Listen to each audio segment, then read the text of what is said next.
Julian Jaynes and Owen Barfield on the origins, nature, and trajectory of consciousness. I think I am quite ready for a new adventure.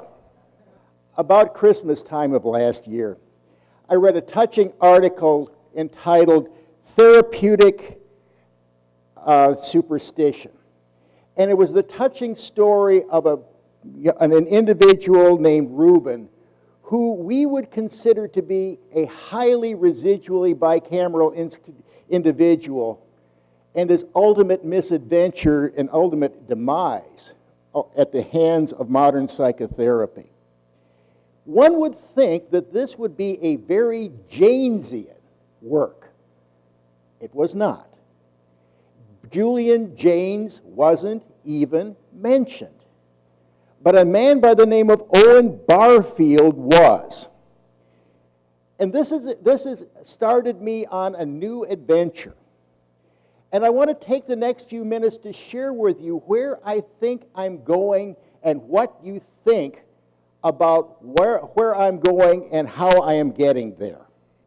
As a context, I'm going to be comparing, in my inquiry, I'm going to be comparing Jaynes's and Barfield's approaches to perception. Now, I freely admit that this is going to be a Procrustean enterprise. Jaynes and Barfield are both highly subtle thinkers. I'm taking on a task of incorporating that into something a little bit more than 15 minutes.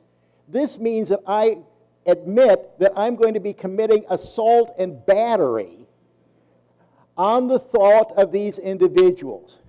I hope I'm going to be fair. I will leave it to you to see how successful I'm going to be. Now, my old debate coach always told me that before you start a speech, you should define some terms. Well, I guess maybe I should. I'm going to define the following terms: meaning, perception, and with a nod to Ted Remington, rhetoric. Meaning will be defined as the attribution of symbolic significance. Perception will be defined as the interface between meaning and sensation. And it will be characterized as being selective in terms of exposure, attention, and memory, integrative in terms of putting together in patterns that make sense to people, valuative, and informing of action. Rhetoric will be defined as the strategic management of perception. And as we will see, both Jaynes and Barfield are being rhetorical in terms of how they are trying to manage their perceptions of what is going on in the subject matter, and also to encourage us to form our perceptions along the same way. We're going to be dealing with two different forms of two different approaches to perception. The first is that in perception, the most real part is the sensation, a tangible referent, and that symbols merely approximate, stand for, and are generally subordinate.